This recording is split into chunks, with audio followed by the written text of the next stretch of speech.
Wasn't here I just say I got to pay tribute to the president on the peace initiatives. The one thing we've learned in Ireland about the peace process that you've just spoken about, and I recall back in the early 90s, when the first tentative steps to get peace in Ireland, people criticised people like John Hume or people like Albert Reynolds, and then Taoiseach.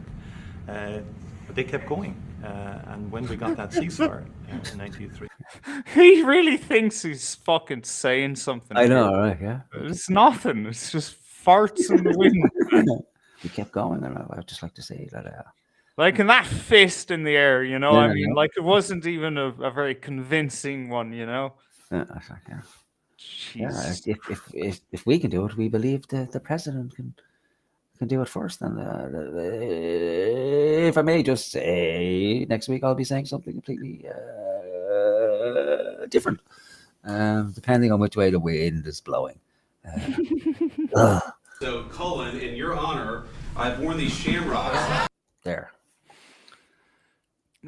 You know what? I'm done with that guy. Just he's off my list now. That's it. It's over. That's fucking embarrassing. They're not even shamrocks. They're like the clubs from the fucking deck of cards. Yeah. He couldn't find a pair of shamrock socks. So the next best thing was to go into the magic shop and buy a pair of socks or the clubs from the deck of cards. But that's embarrassing, isn't it? Yeah. That's it. That's what they think of Ireland. Here, look at my fucking socks. There's a shamrock on them. Hardy har. You potato eating fuckers. Bring out the skinny cunt and we'll do a little sketch about the famine. Sure. Why don't we? And this is every fucking Patrick's Day. It's every fucking this plastic patty horseshit. Yeah. Yeah, my mood doesn't help either because well, you know, Patrick's Day is coming and our glorious leaders' visit to the States has come and gone, and we all got a bit excited that something, anything might happen, and it came to pass that nothing. Not really, no. No, nothing of any value. Well, you know, I was pleasantly surprised when I saw it in the news that members of the Burke family were on their way over to Washington. And that means people are saying, oh, you know, Elon Musk must have invited them. You know, based on what? It only the president can do that, surely, invite someone. So I think that was a message, a subtle message being sent to Martin and the other TDs. Yeah, I don't fucking know. Like, so, you know, of course, realistically, deep down, I think we all knew that nothing would really come of it. It's more just, you know, idle hope that, because I built up this grand fantasy in my mind, you know, that, and then, you know, he would go there, he would, you know, have his trousers pulled down, he'd be metaphorically spanked, or at least something would be said about, hey, you know, why don't you treat your citizens like people, you know? Yeah. Yeah. What's with all this mass immigration that we're against, and, you know, we're, you know, standing up for fucking free speech and the supposed democratic ideals, and you people seem to be, you know, falling miles behind. And then beyond that, I'd hope that there would be some sort of like a Caligulan event where Trump would come out dressed as the emperor. You know, Micheál Martin would be, you know, lowered down into the Oval Office naked, and slowly, you know, fucking stick daggers into his body, then bring him out onto the White House lawn, bury him up to his neck, and then, you know, have people outside throw very expensive American eggs at him. More like $8 a pop now for an egg or something in the States. And then he would ceremoniously have his fucking head chopped off, and the crowd would cheer, you know. But no, it's been lauded as a resounding success for Micheál Martin in Irish mainstream media. You know, he went there, said nothing, sucked it, come back in 6 months and see if his hair starts graying. I think he's already dyeing his hair. I think, yeah, it's already just for men. Yeah. Yeah, that the beard doesn't go first. The hair goes first, and then the beard follows afterwards. He's just not dying the beard yet, so he still has some fucking level of self-respect, you know. Right. We're thrilled to welcome Taoiseach Martin, the leader of Ireland, and of course his lovely wife, and thank you both for being here. We're thrilled to be able to celebrate this moment of friendship between the United States and Ireland, and really cement what is, I think, one of the great alliances and the great friendships between nations in the world. As I was telling the Taoiseach back in the library earlier, Ush and I actually took a trip to Ireland in October of 2023. You know what? On a No, lark, actually. He is doing up his eyes. Yeah. Yeah. That's creepy. That's almost drag queen stuff. Yeah, isn't it? Because, you know, that's a lot of eyeliner. Like, it really is. Unless without it, his eyes just disappear or something on the camera, you know, or... Yeah, so I don't know. It's just I noticed it's a lot of eye makeup. It's, you know, that's mascara and eyeliner and you know, it's everything. And what's with the shamrock? Like, is that a fucking fork? I've never seen a shamrock like that. No, I don't know what the fuck that's supposed to be. I think moss. That's what it looks like. But what's the green? It's like a fork or something. Is it just to hold on to his jacket, the lapel? Is it? It's a weird one, isn't it? It's a weird one. It's not Irish anyway. No, I don't know, because even with shamrock in Ireland, you very rarely see people wearing shamrock. But when I was a kid, it was usually a badge or what something. makes you think that's shamrock? Because it's fucking Patrick's Day. But so what? That in no way resembles shamrock. It's a bunch of fucking shamrock. No, it's not. It's tiny little. It's just moss. That's what it is. Moss, okay. Maybe it's weed. Maybe he's wearing a nugget of fucking fine weed on his jacket. Anyway, Susan Collins, my dear friend from Maine, from the United States Senate, may remember that we were supposed to have a government shutdown. We didn't have a government shutdown, and so Ush and I actually had a week where we could go anywhere, and we decided to go to Ireland.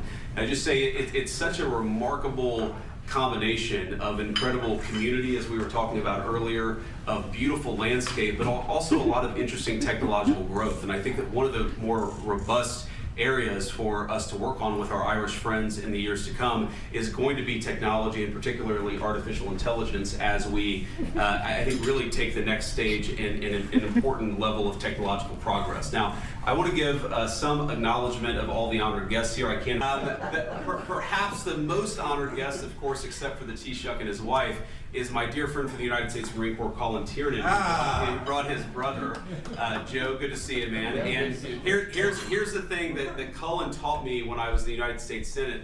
He taught me about sock diplomacy, about the sock diplomacy. All right. Do you remember this horseshit with Justin Trudeau and Leo Varadkar when Justin Trudeau came to visit Ireland and everybody went fucking bananas because he was slightly handsome and everybody lost their shit and oh my god, I can't believe he's coming to Ireland. He's a rock star. And then everyone, all the press in Ireland were asking him what socks he was wearing because depending on which country he went to, he would wear socks that reflect the country. I'm not sure if you're a rugby fan or not, but got a special Trudeau jersey.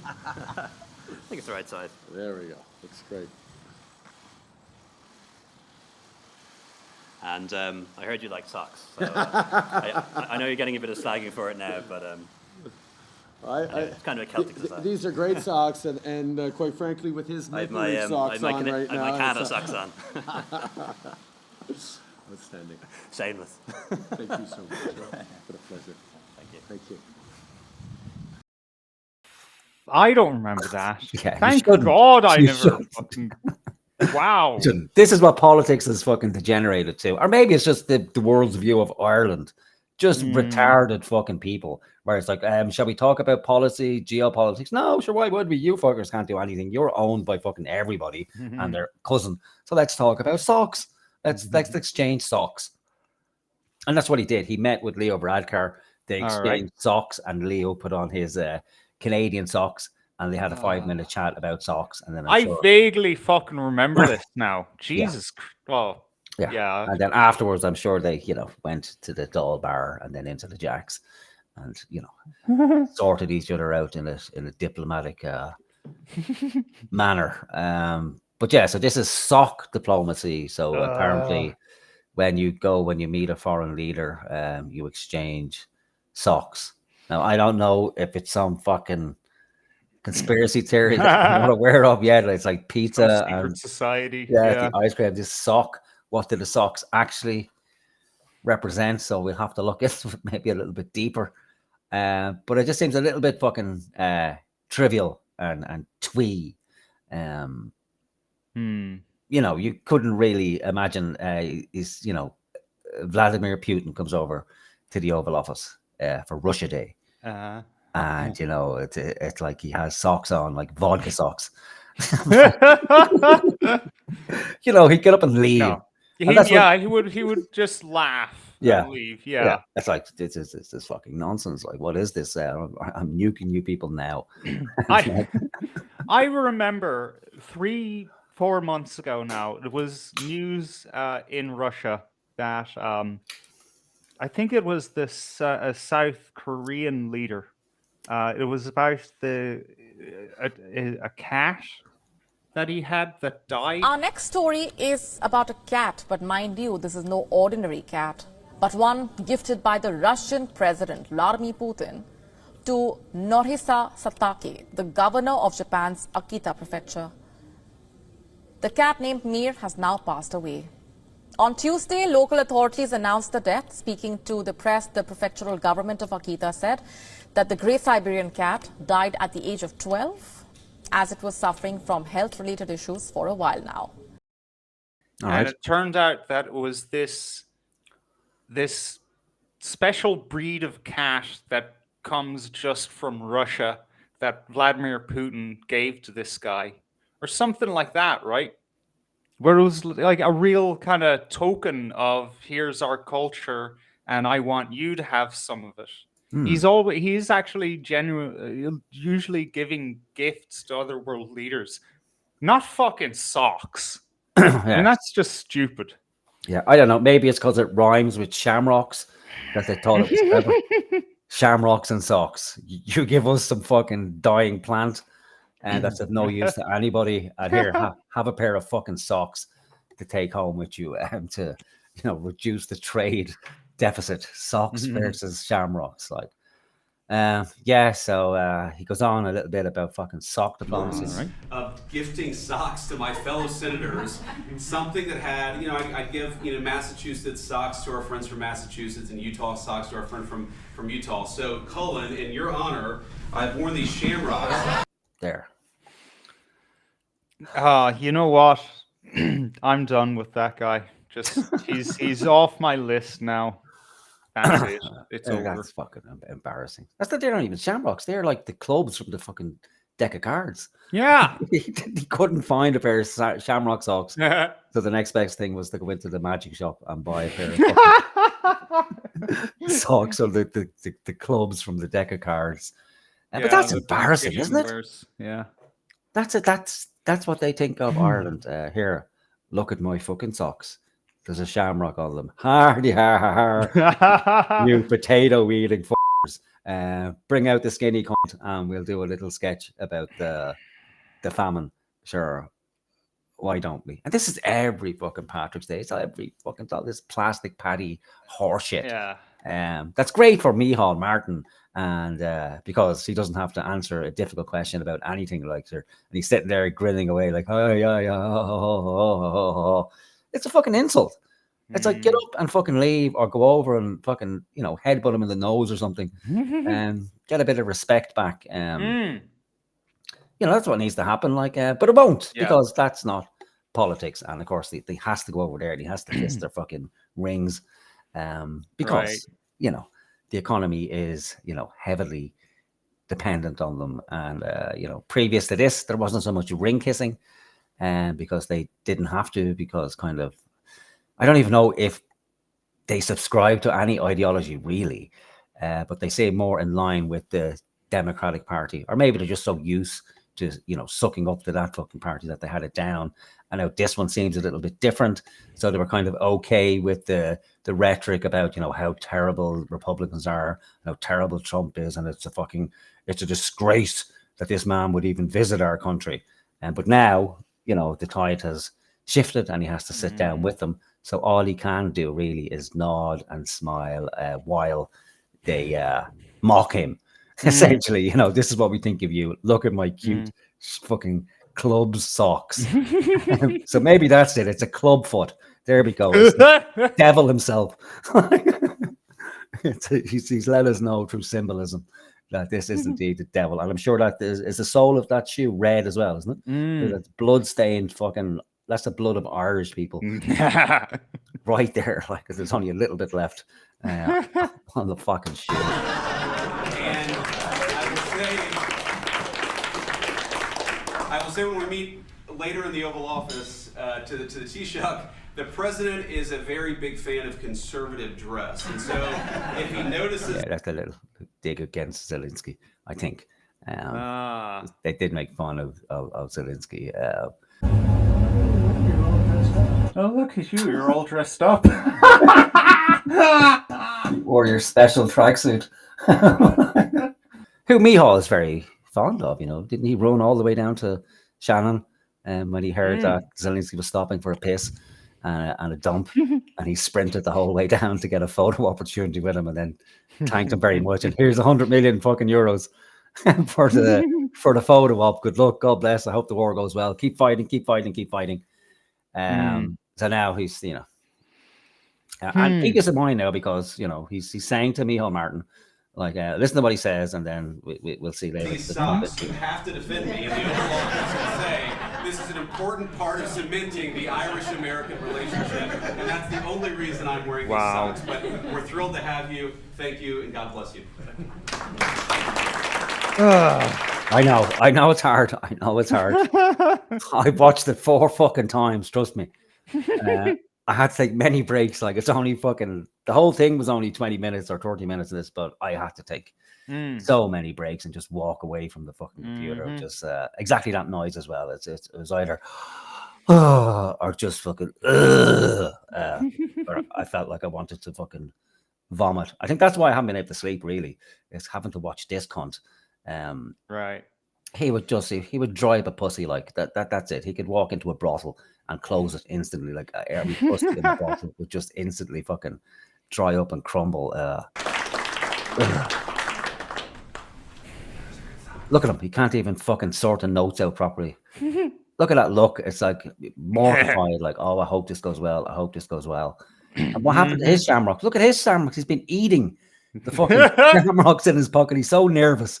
He's been sitting there fucking fiddling with them or nibbling on them. Like, it's, what is that?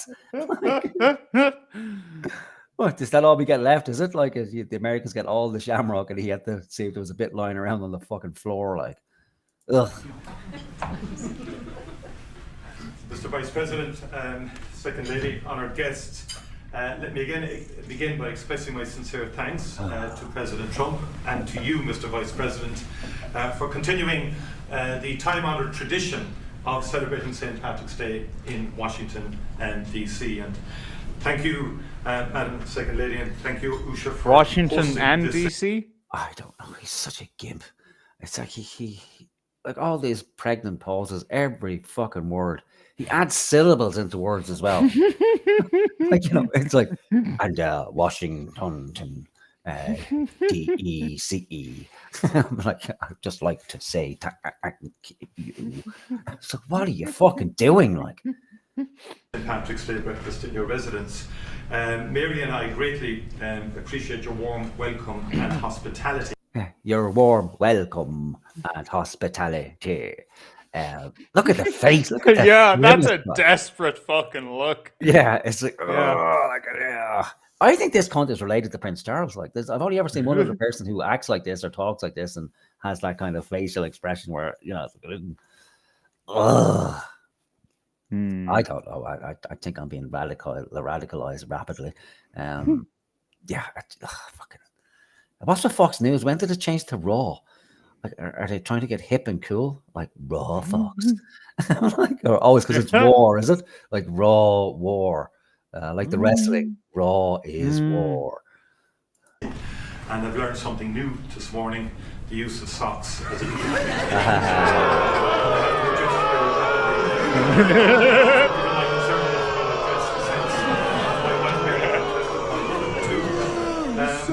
And to some, it may seem strange that I, as Taoiseach, choose to spend, of course, our National Day here in the United States. But as you may know, Mr. Vice President, St. Patrick's Day, as it is celebrated today with great fanfare and flourish, began here in the United States. In times long past, Irish emigrants far from hearth and home marked the day. What did he say? Irish immigrants. Immigrants. I didn't catch that. Let's go back to that. He's very nervous. Very nervous. Yeah. Very nervous. Yeah. It's a big day out, you know, like As it is celebrated today with great fanfare and flourish, began here in the United States. In times long past, Irish emigrants far from hearth. Yeah. Irish emigrants. What a dick. And home marked a day in memory of the families that they had left behind. And over time, the celebrations grew in strength and number. And today, we are deeply proud that March 17th is a day to showcase our rich culture and great friendship from across the world. The United States has been a steadfast friend of Ireland's for centuries. Indeed, the United States was the first country to recognise our long-sought independence. Last year, we marked 100 years of Irish-US diplomatic relations. And together, we have been deep. It's a fucking sermon. This guy is a parish priest. Like, he's fucking terrible. Like, it's just fucking awful. Yeah. Like, shouldn't he be in the fucking garb, like, you know, standing in your local fucking church, boring the tits off people? I didn't see it until now. You pointed it out. He should just be a parish priest. Yeah. Yeah. Or back to the school. Not even the school. Like, a school's too good for him. It's like the parish priest, the fucking local parish priest who couldn't inspire fucking butter to melt on a piece of toast. Enduring political, cultural, and economic bonds, greatly enriching our two nations in the process. First and foremost, our kinship was built upon the ties between our people, especially the generations of Irish who made their homes here. Scots-Irish immigrants, among them your forebears, Mr. Vice President. Is it you that edited in the smoke alarm out of Finally! You know, I mean, it's such a shit show. I wouldn't be surprised if there is a fucking fire alarm in the White House. I know, like, I don't know, like, maybe it's left over. It's from the Democrats. Because I only found out recently that apparently this is an African American thing. with the fucking whole fire alarm thing or the smoke alarm. When the battery goes, that you get that, you know, that bip noise, which means it's time to change the fucking battery in the smoke detector. Well, I only know that because I used to kind of like be in that kind of poor part of the world, you know. Yeah, but you know, if that happens in my house, after 2 minutes, I'm fucking driven demented. Yeah, I have to change it because how can you live with that noise? I don't know. It's certain people can just. It just goes back into the background for them, and they it's weird. Yeah, but apparently it's highly prevalent in, you know, African American circles in the state. I don't know if it's a poverty thing, or if they just like the beat. They're musical people, so maybe it's the you know, baby, and they sample it, you know, and that's how rap music began. I don't know, but. Where I found the funny was because maybe a little later we'll have a look at that clip. Have you seen that clip of that young girl, African American girl in America, at a track championship, a high school track championship, and it's a relay race. And you know, the relay race, they have the metal batons and they pass it to the next person in the relay. Right. So this is I don't know if an African American school, or it just so happens that you know, most track and field people who excel are African American. But it's an all female race, so they're running around the track, and she has somebody in front of her, and so she picks up the baton and then clocks her in the fucking head with it, and then runs past her, and then it became a national scandal. And of course, the news people went to this girl's house and interviewed her, and the girl was breaking down, saying, that she didn't mean it. It was an accident. Now, I watched the video like 800 times. It wasn't a fucking accident. It couldn't be an accident. And she was saying that, people only seem to care for the girl that she hit in the head with the metal pole, but nobody seems concerned about her and the pain she's suffering. All for a 9-second video. And while she's saying this, the fucking fire alarm in her house is chirping in the background. And then Twitter exploded. And that's when I came across it like that. People were asking, did somebody edit in that chirp? And there's no. And now, of course, the internet reflooded with every video of an African American who's ever been, interviewed in their house. And in the background, all you can hear is that beep, beep. Wow. Yeah. I'm glad you noticed. I didn't want to have to draw your attention to it. Well, but you see, the thing is, that's how used to it I am from my time with poorer people. Is that it's just like, okay, yeah, that's a normal sound that happens in an environment. I couldn't go back to the person's house. Like, it's just, I know it's not polite, but at some stage you have to say, what the fuck is going on? Like, can you not afford a battery? Let me purchase a battery for you as a housewarming gift. Let me buy you a 9-volt battery. And I will climb up. I'll get the ladder. I'll bring the ladder over. I'll fucking get up to the ceiling. I'll, take the cap off the smoke detector, and I'll fit the battery in for here. I'll buy you fucking a box of batteries, so it doesn't have to happen again. So I don't know if it's laziness. It has to be laziness. Or it's too complicated. It's too big an engineering job. People just can't wrap their minds around. But it has to be late, because how anyone could live with that fucking constant chirp is it's beyond me. Like, but yeah, I'm glad somebody fucking recognized for what it was. Otherwise, it'd be all for nothing. And it's no easy feat to put. It's a small sound effect. And perfectly timed as well. Yeah. A key role in shaping this great country, and Appalachia in particular. Many. We kind of missed that JD is from Appalachia. Didn't know that. Didn't know he was a fucking dirty hillbilly. So that might explain the makeup. This is when I hear of Appalachia. This is the overriding image that comes to my mind is Deliverance. Well, I mean, that's bread, a little harsh. banjo playing, rapists, essentially.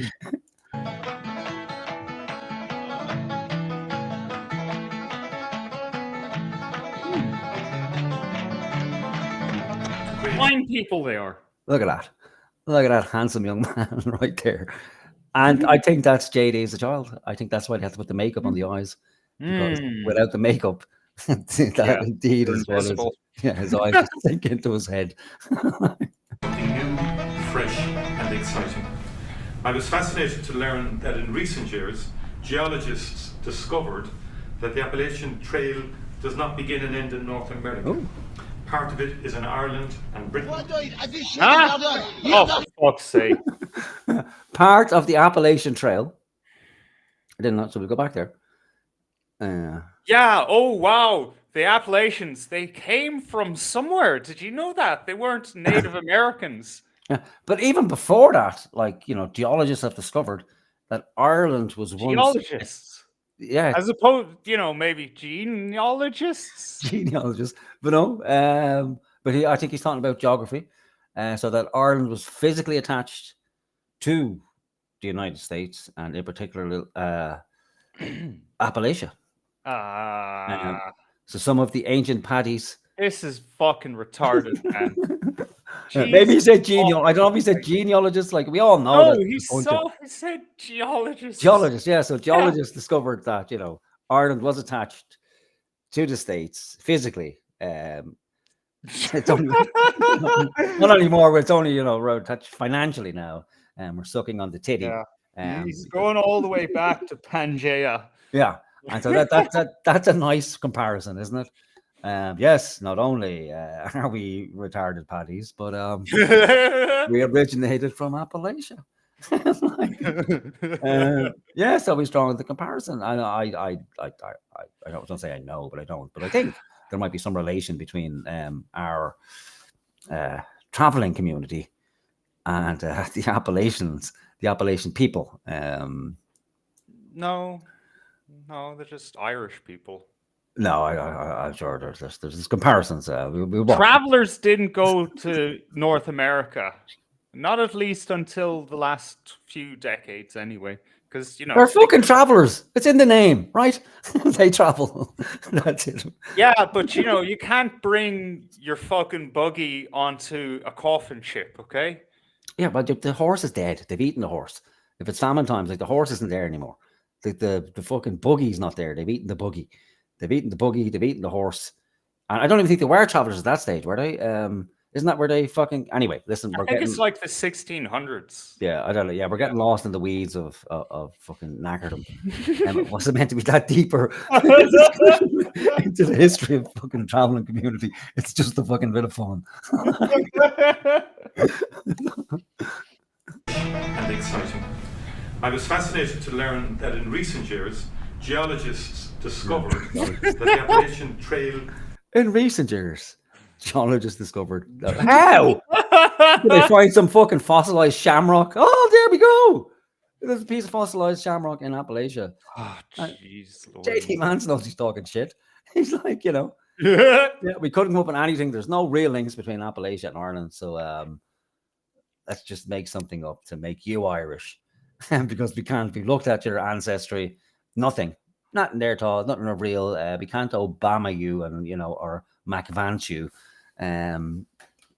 So yes, there are indeed links between Appalachia, where you just happen to be born, and Ireland.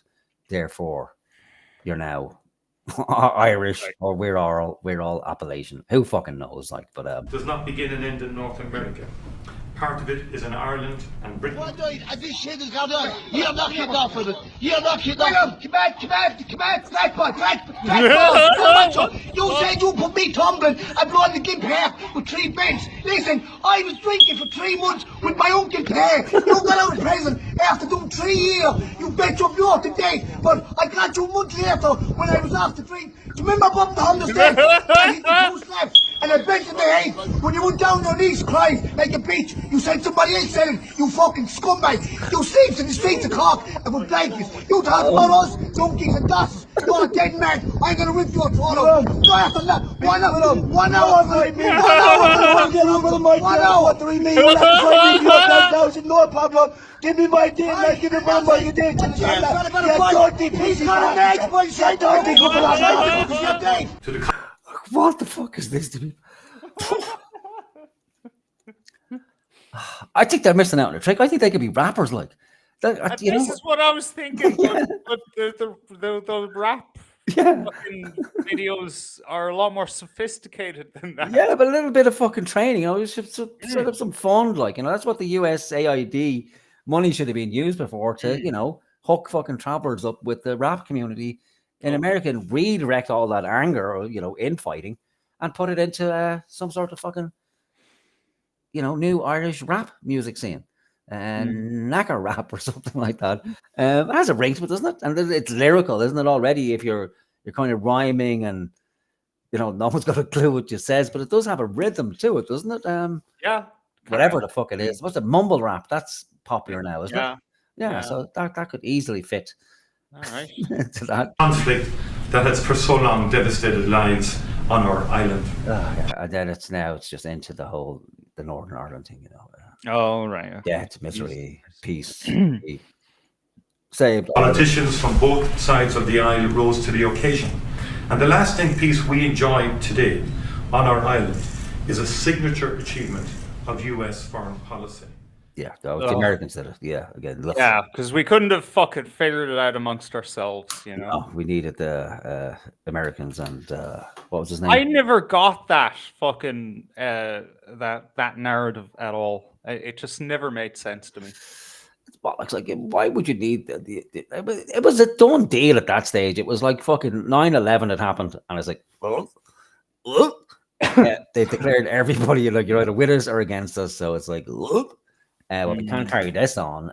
You know, and then word came from the intelligence service in the UK. Oh, we have to put a fucking stop to this. So, you know, the 97% of the guys who are agents, you know, tell them, okay, it's over, it's done, we're done. Yep. But then, yeah, apparently the Americans have to come in to I don't know for what. Like Bill Clinton came in, and then they sent George Mitchell over, so he looked after the arms deals, or not the arms deal. Sorry, he looked after the decommissioning of the weapons. You know, we hope and pray that they, you know, stashed some of them away somewhere and didn't give them all fucking over. But yeah, so that was it though, and then it was lauded. It was a great thing for America. Like, look what we did. Nobody could do this. Secured peace in Northern Ireland, and then who was it? Wasn't it Bertie Ahern of all people was lauded? Bertie Ahern, Jerry Adams, and what was the SDLP guy's name? Can't help you. Yeah, Seamus. I was going to say Seamus Heaney, but that's a poet, isn't it? Yeah, Hume, wasn't it? Something. David Hume or philosophers. Yeah. Yeah, somebody Hume. Yeah, one of the Humes. Yeah. Okay, right. So we're done with JD Vance. That was the fucking most exciting thing that happened. Was essentially my shitty editing. That's the most exciting thing that happened the day with JD Vance. It was all just fucking slop, paddy whackery. Then it moves on to the big boy house. So can we see that okay on the screen? Yeah. Okay, grand. I just need to maximize it again. Go. How's that? Looking good? Yeah. Okay, great. Right, so it's big boy time. He's meeting with Big Papa Trump. Shamrock seems to have grown in the meantime, so he must have gave it a bit of water before he left JD Vance's house. I don't know if that gold trim was always there or if Trump has had that installed since he moved in, and he's slowly going to pimp and bring the Oval Office out where eventually it'll be like his apartment in New York, where it'll just be gold leaf from head to fucking ceiling. So yeah, big day for Micheál Martin. Couldn't make it the last time. He got sick with the COVID, so he couldn't make it to the White House, but he's there now in the big boy chair. Looks painfully uncomfortable, it has to be said. So we have a listen to him. Like, this is again, yeah, okay, let's just listen. Yep. Thank you very much. It's a great honor to have Micheál Martin, Taoiseach. Micheál Martin, Taoiseach. The fact that I'm just looking at Micheál, it's like you can't believe it. He said my name. Yeah, that's me. That's me. So, like, look at him. That's me. He's talking about me. I'm him.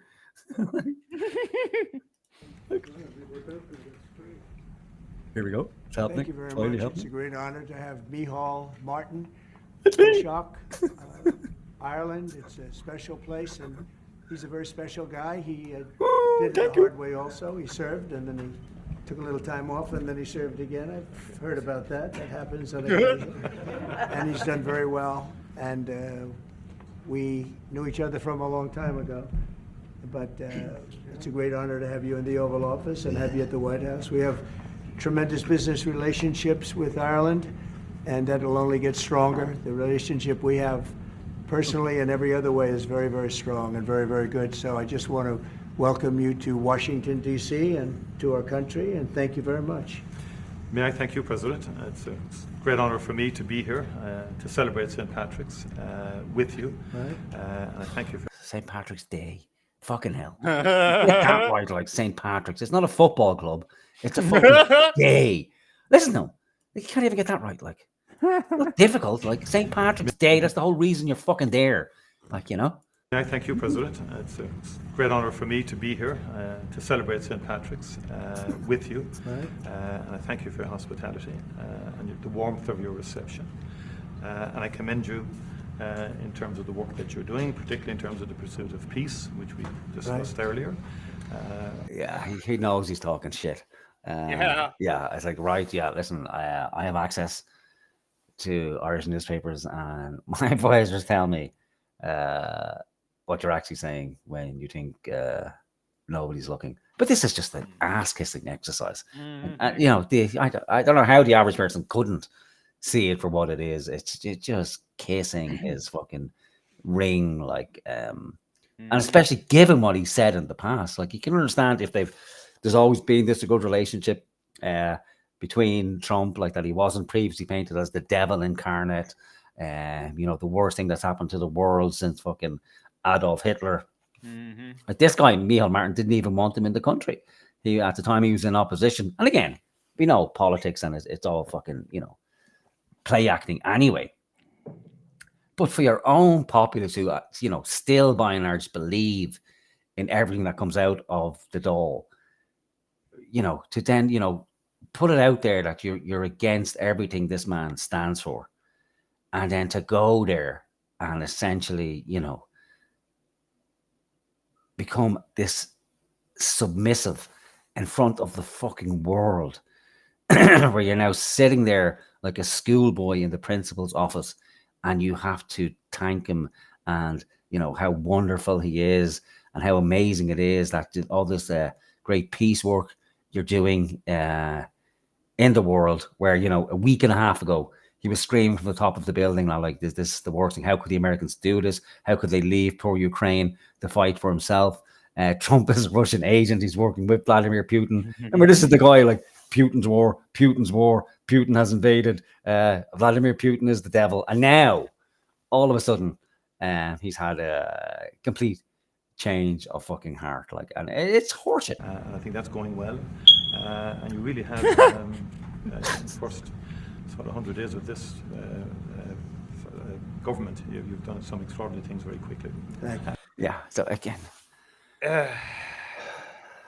some extraordinary things very quickly. Yeah, I don't think that he means that in a positive way. No, surely. it's well, he does and he doesn't, because he's a sleeving cunt.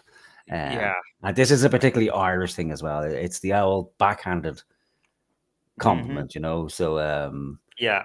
Again, so then, you know, when he's in his own private circles, he can use that, because everything else is just, you know, may I kiss your ring? I believe it just tastes like you had curry earlier on. Is that right, Mr. Trump? Yes, I believe Indian curry, if I'm not mistaken. Is it? Can I taste a little bit more, please? Thank you. But this is so, again, he can go, yeah, did you see that sly dig I got in there? Like, you know, it's amazing. And the little kind of snigger as well. And it's all very fucking, like the last time we looked, it's all very WWE. And yeah, but in WWE, everything's more exaggerated, so you'll actually get a better idea of what's actually fucking happening with these guys, you know. Everybody's watching in that respect. So Thank you. Delighted to be here. It's an honor to be here. Well, it's a great honor to have you, and special people, very special people. I know a lot of Irish, and growing up in New York, I know a couple of your people that used to live in that beautiful Ireland, and now they're here, but they love your country very much. You know, they have a great feeling toward your country. They have, and a lot come back for holidays and they come back. Stuff like that, and They come checking back. out with their family. Oh, jeez, this is so fucking dull, man. I know, right? It's fucking, it's like the worst thing that could happen. Like, it's like you're meeting your awkward uncle from the States who you've never met before in your fucking life. It's like, oh yeah, I believe Ireland. I believe it begins with an I and ends with a D. I believe people used to live there that now live here. And yes, I believe they go back every now and again to see what it looks like. Yes, and indeed. I believe you have beaches there, and I hear there's weather. Rains a lot, and shamrocks, leprechauns, rainbows, and 3.5 million Africans. Yes, I believe it's a wonderful Great, place. fantastic people. Some go to Doonbeg as well. Yeah. And they go I love them. I don't know if I'll ever see it again. Maybe I won't, but I think I will. We'll get there. We're going to get there. Yeah, you see, this is what kills me. Like, so this guy made an objection. He brought it up in the Dáil about fucking Trump, and he wanted an investigation to see if Trump was receiving any state money that was going into Doonbeg, and he was giving Leo Varadkar at the time stick for even inviting this man to the country. And now look at him. Yeah, he's trying to get a visit out of him. Yeah, we'd be very happy. Well, I mean, just look at that face of Martin. Yeah, he knows what he's up to. Yeah, like the shame, like the fucking shame. It's a beautiful place. Wonderful. Divide my time, perhaps now would be a time. Yeah, this just explains it. It's easier for people to get a proper understanding through the lens of wrestling. So, Vince McMahon is Donald Trump. Yes, I mean, well, especially for these purposes, otherwise it wouldn't work. And the other character in this is Steven Regal, a wrestler, and this is Micheál Martin. So, you know, this is for, for entertainment. I was going to say something really mean there, but I won't. So I'll just be quiet and we'll just fucking watch. To find out just whom I have selected from the Alliance to give employment. To find out just whom I have selected to join the Vince McMahon Kiss My Ass Club. Oh, what a club. So, with that in mind, please welcome Micheál Martin. Come on, Micheál. William Regal. I assume, Mr. Regal, you've been practicing puckering. Oh, yeah. In the locker room area. And you are here to seek employment. You are here to kiss Mr. McMahon's ass. Right? Would you like me to make the ring or fix the lighting? I can carry your bags for you, fetch your coffee or something. Fetch? No, you don't understand. I meant it when I said, if you want to be employed by the World Wrestling Federation, you must kiss my ass. Literally. Like that literally mean I've got to kiss your bottom in front of all these people. Yes, right his bum. That's exactly what I mean. Do you want a job? Or not? Yes. Or no, because if you don't want it, there's a whole line of Alliance guys back there. Willing to kiss my ass. This guy's a good actor, man. Yeah, he's fucking the business. Like, he's like, oh my god, like he's serious. Yeah, it's him. Like it's just him. Everyone thought he was a great actor. It was just fucking. He's just living out his fucking fantasy, you know. Oh no, I mean the other guy. Oh, Steven Regal. Yeah. The eyes are bugging out of his head. Like, oh my god, I'm fucked here. All right, you're gonna be a wrestling fan by the end of it. Regal. Yes. Or no. You don't have to. What a decision. You want a job? You want work? What do you say? Yes, good. So let's get to it, shall we? Oh my God. You may want to get on this side because it wouldn't be proper to be on that side. You may want to kind of get down here on your knees. You want to kiss the wrong side? This is what I wanted to see in the White House. I do. We're not content this. But this is what it is, like, you know. It's not easy to split snap. I'm not about to anybody kiss my ass who has chapped lips. Are you kidding? Put that on. Yeah, you can't have a man kiss your ass if he's got chapped lips. He's got to humiliate him properly. Like. Can I borrow your toothbrush? Oh, I'm so glad to be back to see this. I thought Regal, I just don't think Regal's gonna go through with this. What do you mean? Come on, let's get this over with. Get the moose. Alright,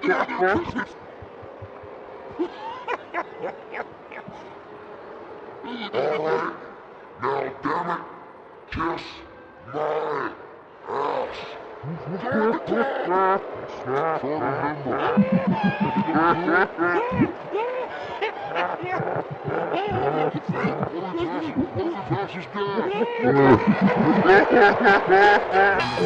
There's more dignity in that than this. Yeah. You know? There's more fucking dignity in that.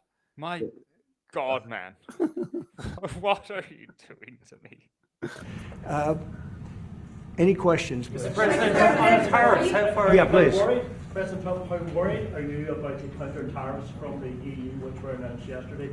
And also, how worried should Ireland be given the fact that it has a massive trade surplus with the US, over $50 billion. Do we need to translate because of this lack of volume in the Northern Irish accent? So it's a question about tariffs and is he worried about the difference in trade and balance? Or should Ireland be worried? Yeah, sorry, should Ireland be worried? It should be very worried. Martin, quite nervous about what would tell him to get. Well, I don't think he looks nervous to me. And if he was nervous, he wouldn't show it. No, we do have a massive deficit. What do you mean with he Ireland. wouldn't show it? He has no fucking filter to stop himself from showing his nervousness. Yeah, he's big. He's protecting him. You know, once somebody has lowered himself to that level where they're kissing your ass, you feel it's like a puppy. I suppose you've got a new puppy, and it's leave him alone. Like, he's only a puppy, for fuck's sake. Like, he's a puppy. Don't you dare talk to him like that. Or is he rubbing it in? It's hard to know. I think no, because if Trump rubs it in, he'll just rub it fucking in. He's not that subtle. He's really not, and there's no kind of stench of sarcasm about it. And when you watch the recorder, like he comes to Micheál Martin's defense a couple of times, and I think for Trump, it's really about the optics for this fucking quote unquote mythical Irish American vote. Apparently, 80% of the people who identify as Irish American voted for Trump, but Trump would say that anyway. Even if fucking 2 people voted for him, he would say, like 80% the Irish love me, the Irish voted for me. But again, I think he's just hamming it up for that audience, not realizing that back here in Ireland, there's a large enough proportion of us who are vomiting like at the very thought of this, like, and anyone who had any sort of respect for Trump on the whole, freedom of speech and liberty and sovereignty, and anyone who got swept up in that, it's like, ugh. You're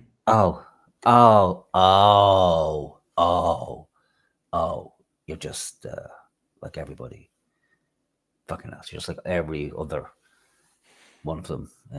You say one thing, but you actually mean another. But ultimately, people have to remember, Ireland is of no significance. Zero. Nada. None. We have no influence anywhere outside of here. And this guy isn't coming to help us. The other guy isn't coming to help us. There's no fucking Spanish Armada on the way to help us. The Russians aren't coming to help us. The Chinese, the Icelandics, none of them are coming to help us. And it's good that people get that into their fucking head. And not to say, we're fucked them, there's nothing we can do. Like, let's just dig our own graves now and bury ourselves, just so we don't cause anybody harm.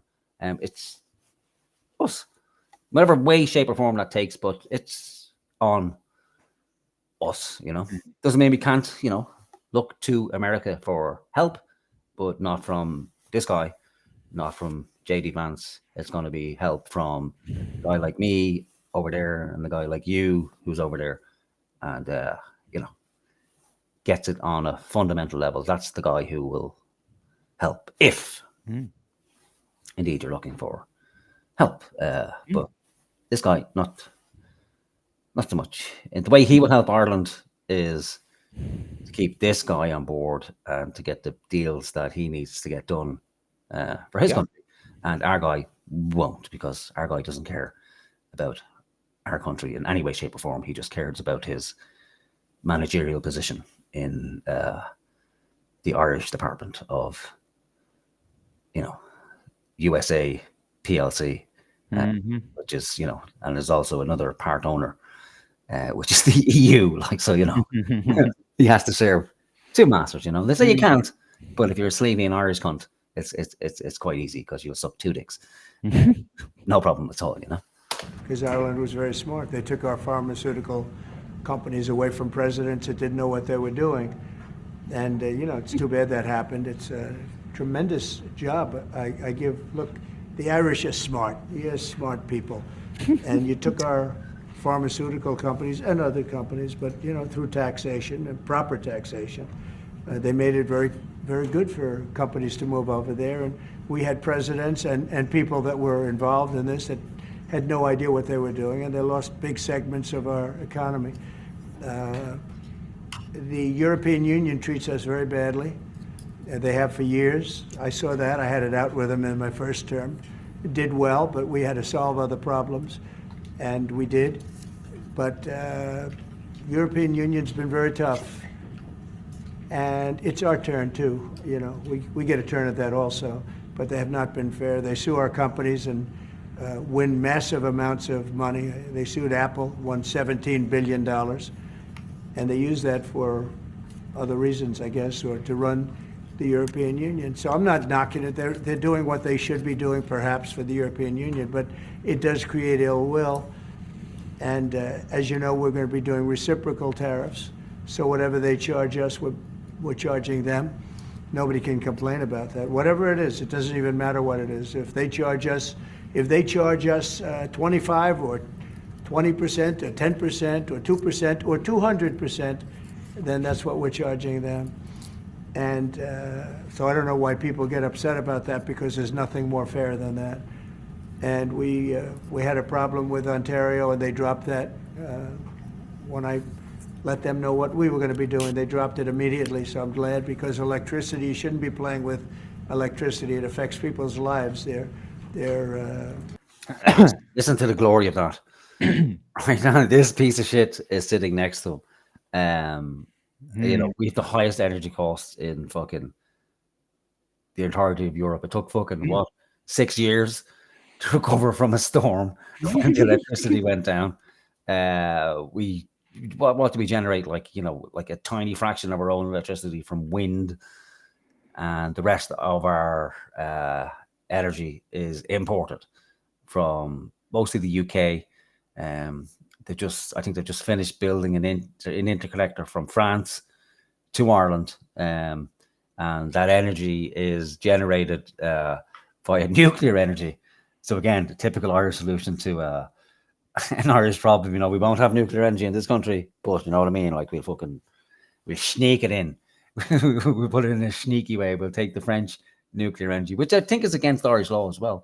I think there's some legislation that say that you can't do that, but we're doing that anyway. And then on the other side, we're going to be buying lots of fracked gas from the States, which is the most expensive gas you can possibly buy. To keep, of course, keep Trump happy. And meanwhile, what we generate again, a bit from the wind. And then who do you think will end up footing the bill for this increased cost of gas? It's going to be Paddy. Me and you. Yeah, again and again and again and again and again.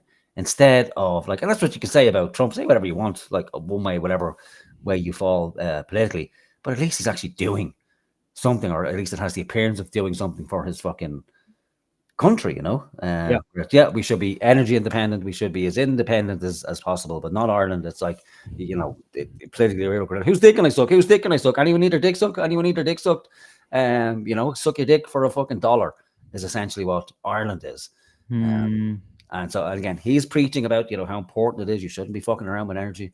Canada shouldn't be using that as a threat to hold over Americans' heads, because at the end of the day, and I think this is where Trump excels, like he actually seems to give a fuck about people. He values human life. Like he's talking about ending the war. It's like, there's 2,000 people dying a year. We shouldn't mess around with energy.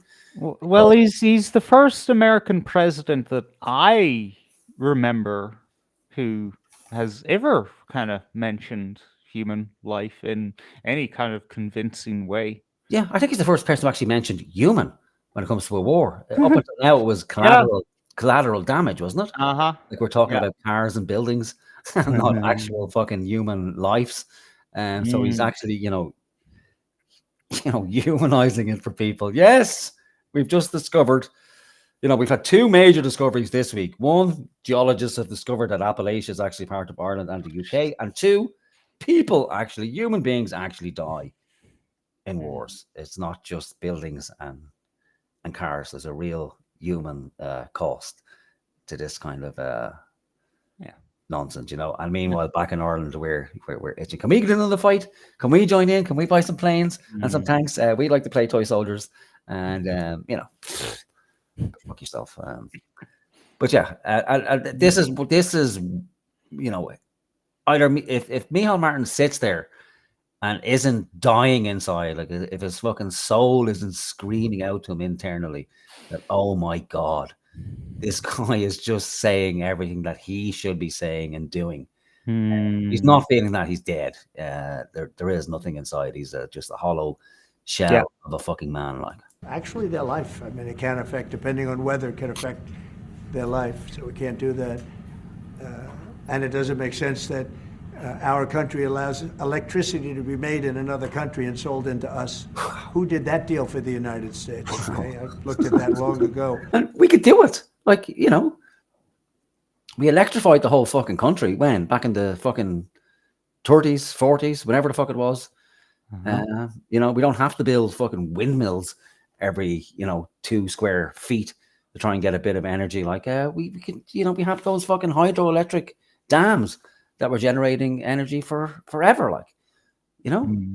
And it's just sad, really, to have to sit there and to hear it from this guy who's ridiculed by half of the planet. Like, half the planet think he's a fucking retard and an idiot, and the other half think he's, you know, the next coming of Christ.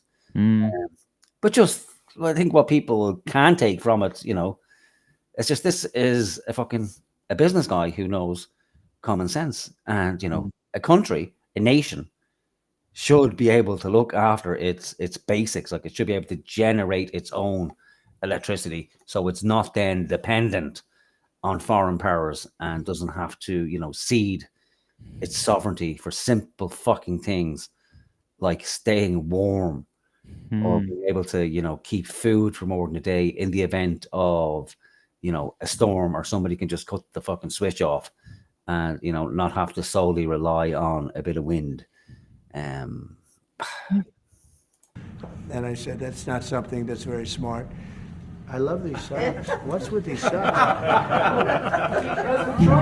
It's in honor of the Taoiseach. I'm trying to stay focused, but I'm very impressed with the VP socks. There's the socks again. And yeah, because that wasn't fucking planned in advance. I know. But do you remember earlier when JD mentioned to Micheál, if president, are you okay? I can't remember anything. It was all that dull. Go on. Jesus Christ. He said to him, if the president brings up the socks, you have to defend me. Oh, for fuck's sake. And what does he do? None. That the United States is recognized as having such an important role in the peace process, and yet half please, Jesus Christ, I hate my fucking country. They haven't what? They haven't come over. They're boycotting the St. Patrick's Day celebration. What are they boycotting? They are talking about your position on Gaza as one of the reasons why they. Oh, I haven't heard that. I really haven't heard that. Look. Yeah, he hasn't heard that. So he hasn't heard that the Irish government is, you know, boycotting Israel. Is that what you're saying? Because you can't hear the journalists fucking talk. Like, there's no mics on the journalists. It's very low. Yeah. Something about the peace process, and then yeah. Is boycotting Washington for St. Patrick's Day, I'd imagine. Oh yeah, the Northern Irish, Sinn Féin and. Oh right, the guys who weren't invited. Yeah, so they're boycotting. So he's saying he hasn't heard of it. I just say I got to pay tribute to the president on the peace initiatives. The one thing we've learned in Ireland about the peace process that you've just spoken about, and I recall back in the early 90s, when the first tentative steps to get peace in Ireland, people criticised people like John Hume or people like Albert Reynolds, the then Taoiseach. But they kept going. And when we got that ceasefire in 93. He really thinks he's fucking saying something. I know, right? Yeah. It's nothing. It's just farts in the wind. We kept going, and I'd just like to say that. Like, in that fist in the air, you know? I mean, like, it wasn't even a very convincing one, you know? Yeah. If we can do it, we believe the president can do it first. And if I may just say, next week I'll be saying something completely different, depending on which way the wind is blowing. Okay, it took a number of years to get the comprehensive peace settlement. But again, the guns more or less largely went silent. The war in Ukraine is a devastating war on young people. It's the same old thing since 1916 in your head. Oh, just sing the fucking And song. wait, what exactly are we talking about here? Gaza, Ukraine, what?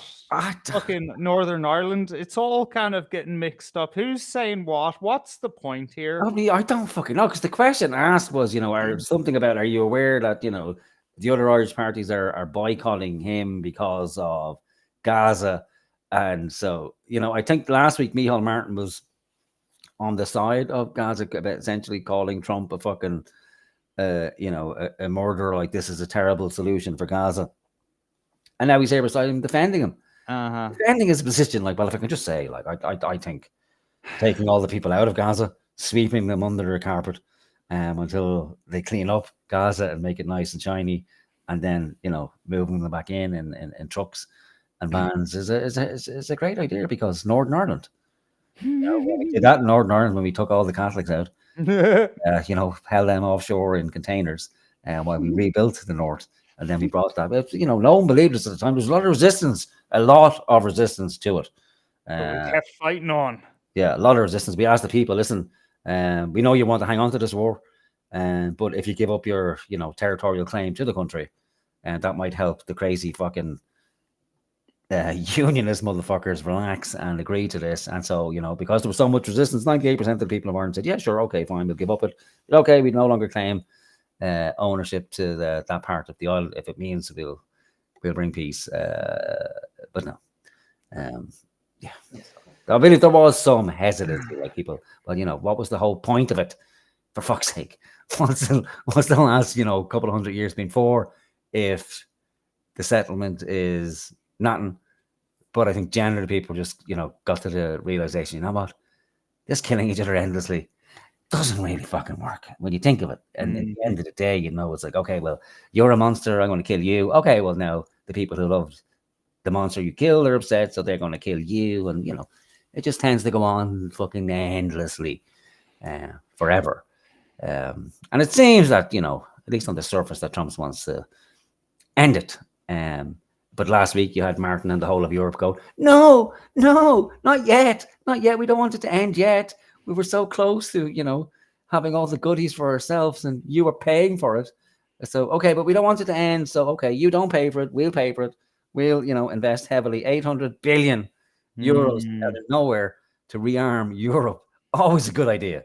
Always a good fucking idea to rearm Europe when it's headed by fucking psychopaths.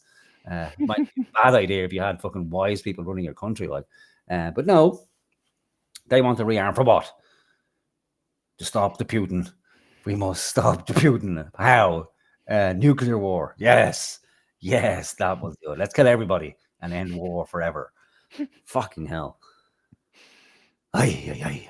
And I think that very simple, straightforward narrative is to be commended.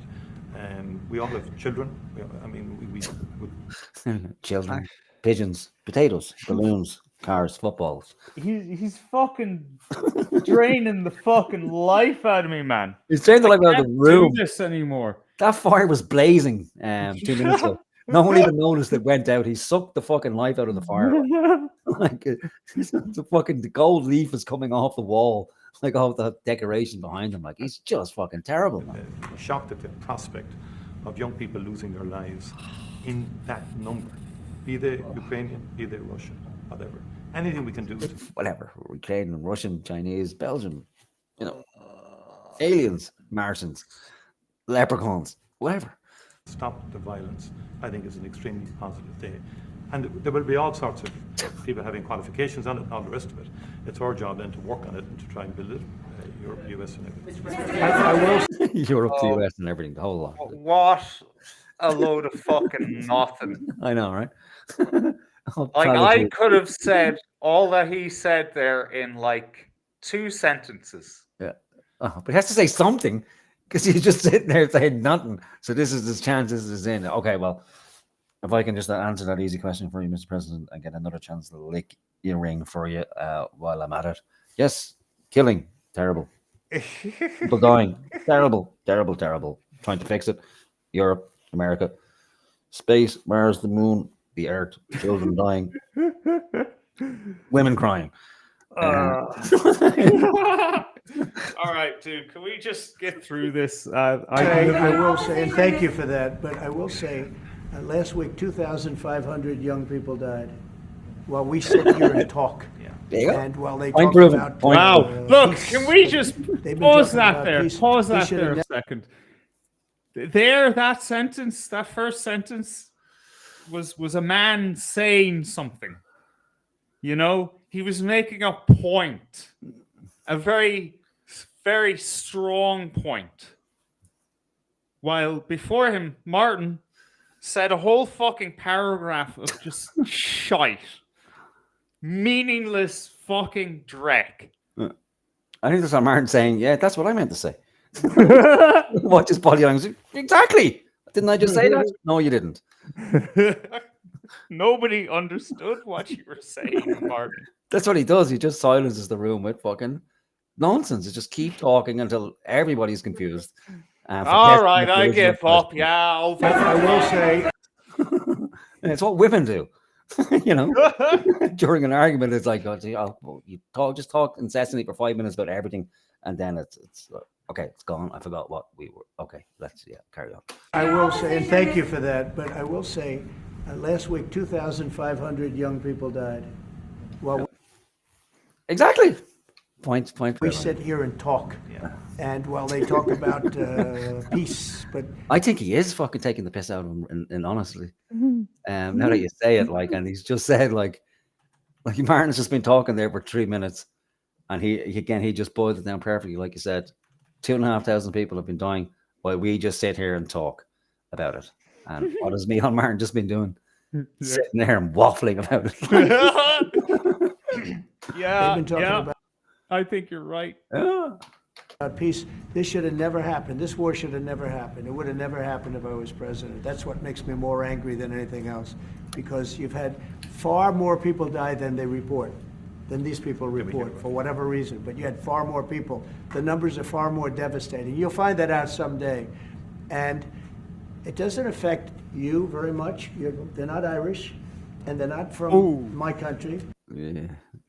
Yeah, I'm getting a headache now because like there's two different things going on. One man in the room is saying things, delivering information, making very powerful declarative statements, and then on the other side you have this guy who just, I don't know, I think he puts his children to sleep with this, just talking about just nothing.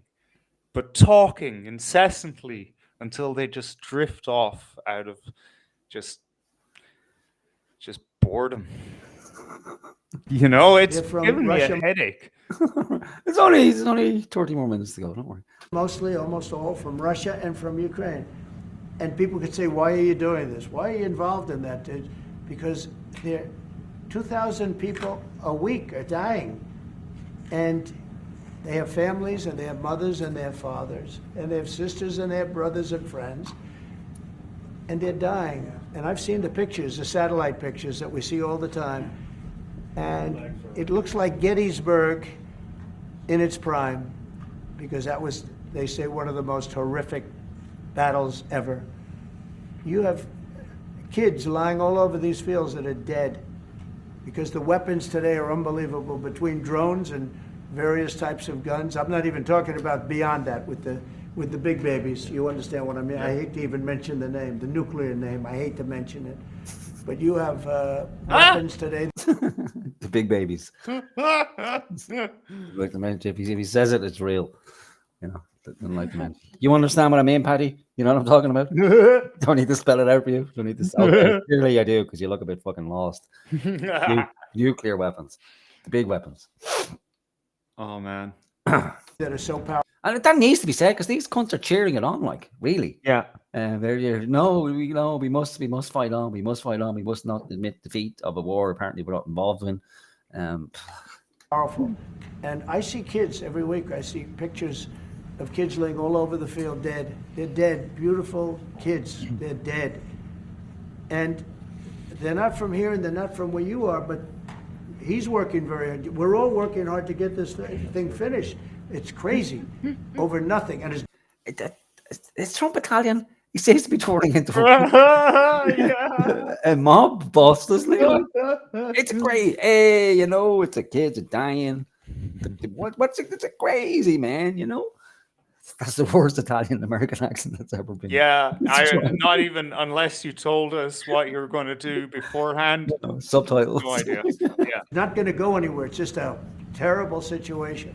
And I think we have a chance to get it done. So we've gotten half of it as a ceasefire. And if we can get Russia to stop, then we have a full ceasefire. And I think it'll never go back to war. I think something will. Can I ask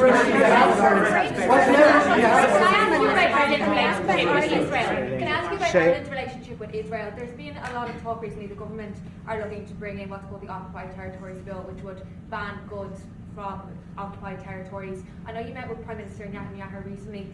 Did Ireland come up in that conversation? Netanyahu. Concerns about the large government? One thing How much you're she not calls from him? Israel, that's for sure, huh? What did that mean? Like, so I think he missed the point entirely.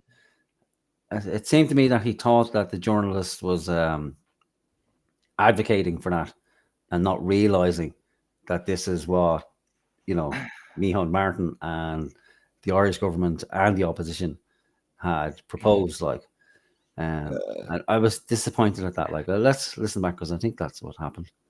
Okay. We've gotten half of it as a ceasefire. And if we can get Russia to stop, then we have a full ceasefire. And I think it'll never go back to war. I think something will. Can I ask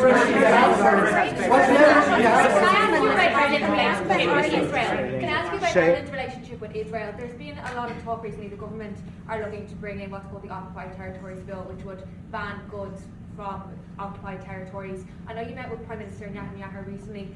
Did Ireland come up in that conversation? Did he raise any concerns about the large government? One thing I'll tell you, you're not from Israel, that's for sure, huh? She's definitely not from Israel.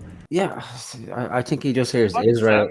Yeah, I think he hears someone mention Israel and then assumes that they're, anti-Israel. And then it's like, okay, well, you're not from Israel, clearly, because it seems to me like you're somehow criticizing Israel. But he seems to have overlooked the fact that, there was a question. And that, Micheál Martin and the government were just about to, put the hammer down on the Occupied Territories Bill. But yeah, why would he fucking care? It's an interesting question coming from you.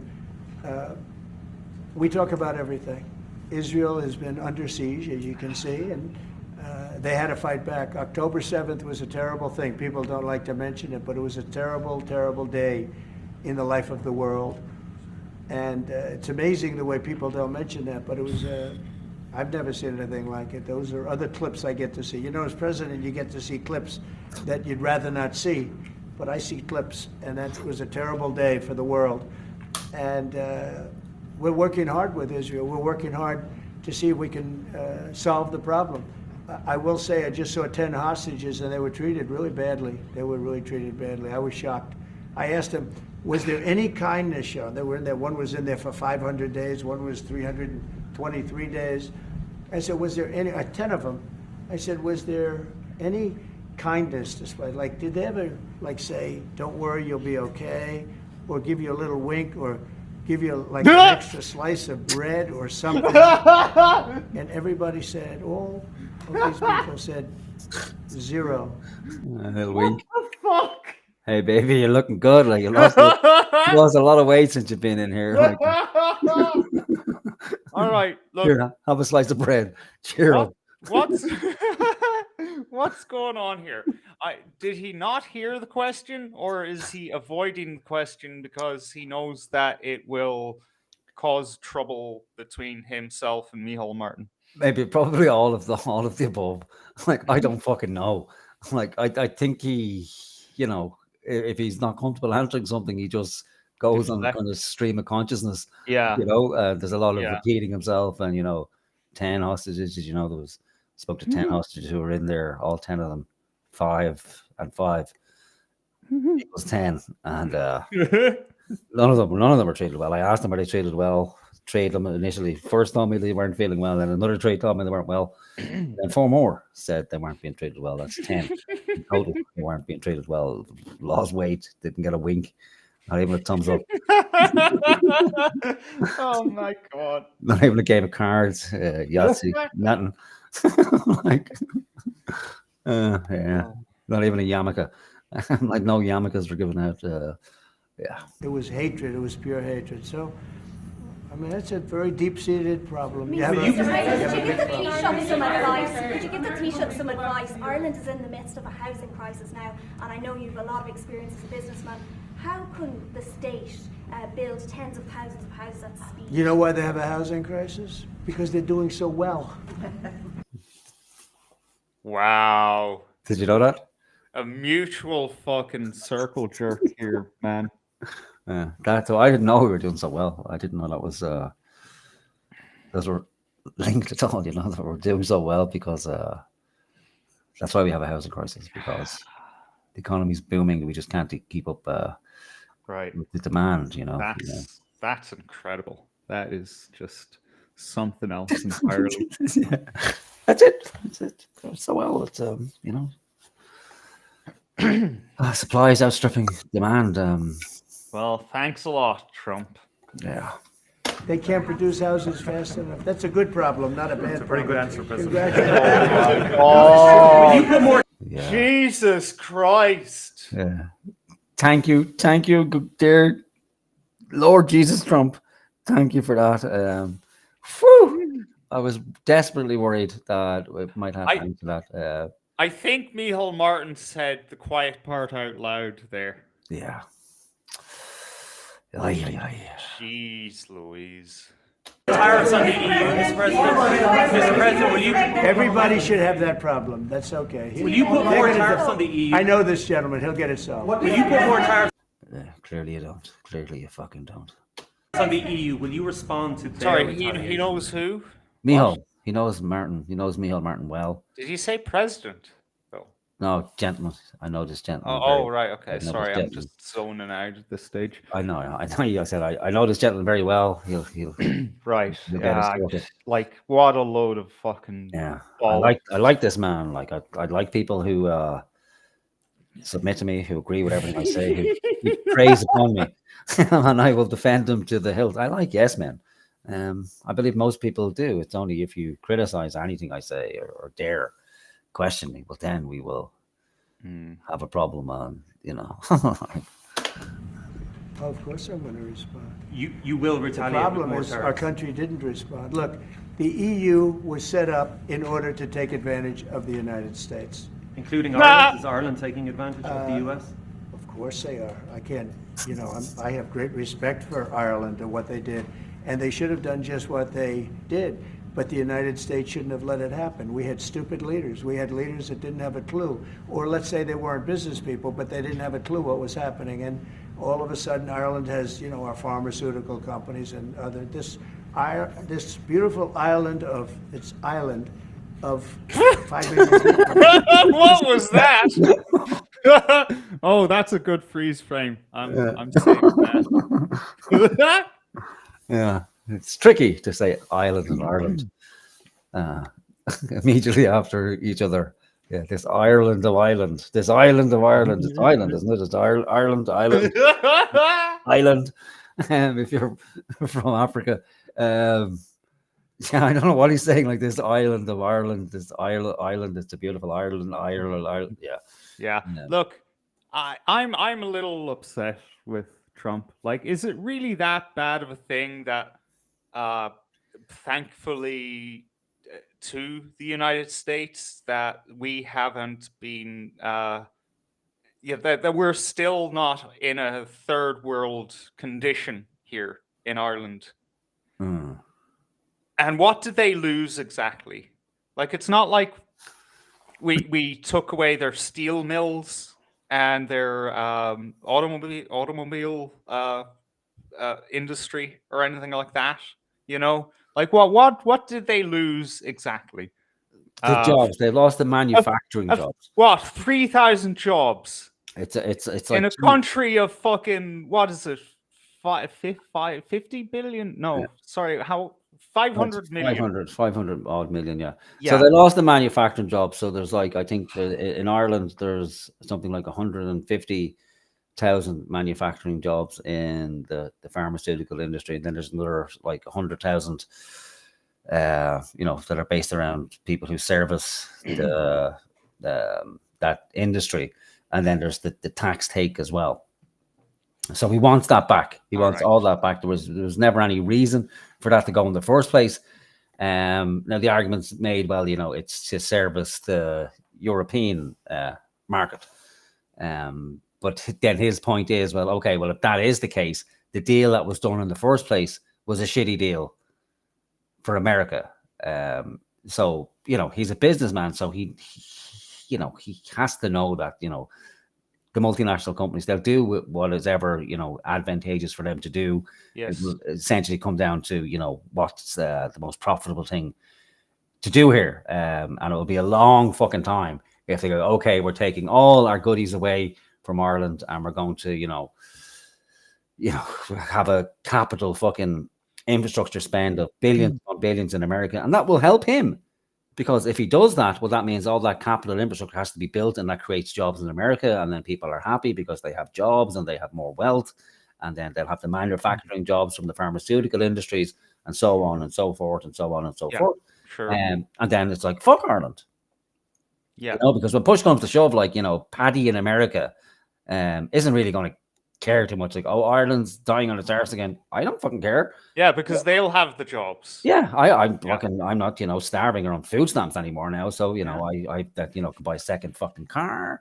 It's great. Everything's fucking wonderful. The same as Ireland. Like, it's like, we don't care. Like, oh, like half America's addicted to fucking fentanyl because they can't get jobs because their pharmaceutical companies were courted over to Ireland because of a special tax arrangement, and that's helped Ireland and the multinational corporations because they were essentially paying nothing in tax. Like, I think up until very recently, it was like 0.6% actual tax they were paying, and then they were repatriating profits back into the States, and then the American government was getting tax off that, and then their shareholders in the States were benefiting off that, and the money went into the economy anyway. But what Trump is a businessman, and he recognizes that a bad deal when he sees a bad fucking deal. Yeah. Well, I mean, that's obvious. Well, I would hope it is obvious. It's just, I'm just going to say it. Fuck you too, Trump. Yeah. And fuck your fucking little fucking theater around St. Patrick's Day. You know what? Keep the fucking holiday. I'd like to see it cancelled in Ireland. It's a load of old fucking bollocks. If you really like St. Patrick, go to mass that day. All right? Fuck these parades and all that shite. Okay? I'm not interested in it. If that's the only day that you're interested in being Irish in Ireland as an Irish person, do some fucking self-inventory, please. Yeah. And what are you celebrating anyway? The the destruction of the culture that was previously there beforehand. Really, when you think about it, like, it's like, all the old ways went, sure, let's have a Saint fucking Mohammed's Day 200 years down the line, Yep. Remember when Saint Mohammed came over to Ireland? He was kidnapped from Arabia. Irish slaves who were on holiday out there in Saudi Arabia, and they brought him back and sold him into slavery in Ireland, stuck him in a hotel, 4-star hotel, gave him super dole and a couple of nice trinkets. And then one night he fell asleep and he had a dream. And Allah came to him in a dream and said, flee Ireland and go back to Saudi Arabia and, learn the ways of Muhammad. And then he came back to Ireland and converted the Irish with his tales of, marrying 6-year-olds and raping and pillaging his way around the world to convert all to. And then we'll have parades, like, there'll be fucking glorious parades throughout the streets. colourful parades of black and white everywhere. Transvestites dressed in hijabs, walking up and down the street without any music because that's haram. And no hang sandwiches.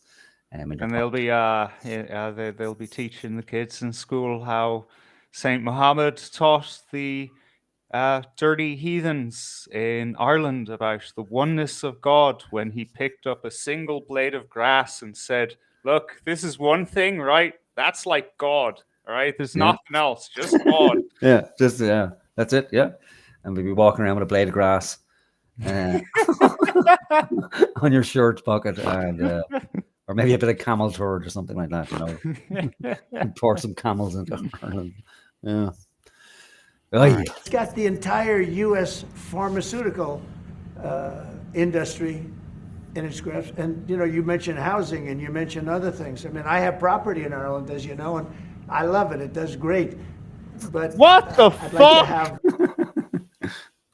Oh, dude. Property. I love it. Greatest property in the world. Greatest property in Ireland. I love it. Great. Does great. Does a lot of money. Does a lot of business. I hate this guy.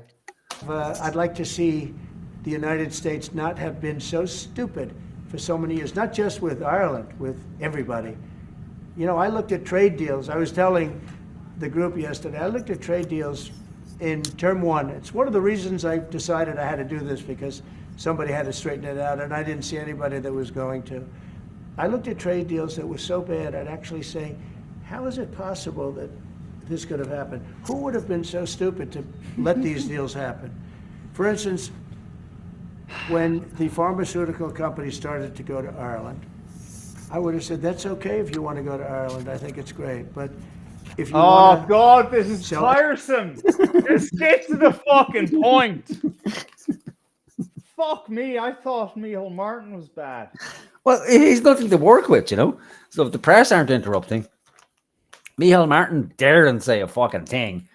It's like, it's like I forgot Micheál Martin was in the room as you did there. Like it's an audience with fucking Donald Trump, Yeah, if it weren't for Donald turning to his right occasionally, I'd have forgotten that anyone was there. Yeah. So he's just having to monologue because nobody's interjected, so he's just gonna keep going and now going back to the genesis of the whole fucking deal. Like, so it's we're back to like the first pharmaceutical company was geologists recently discovered it was actually created in Appalachia, and when Ireland split up, it took half the pharmaceutical industry with it, and now after all those eons, we're bringing the Appalachian pharmaceutical industry back to its home in Appalachia. Yeah, but he's right. He's not wrong. Like, the Americans did get they didn't get a bad deal. The corporations got a very good deal. The American worker got a bad deal. And this is Trump's fucking core demographic. This is, populism. It's, it's to appeal to the working and middle classes. So even if nothing comes of it, which I doubt it will, because it serves everybody very well, that makes some tweaks.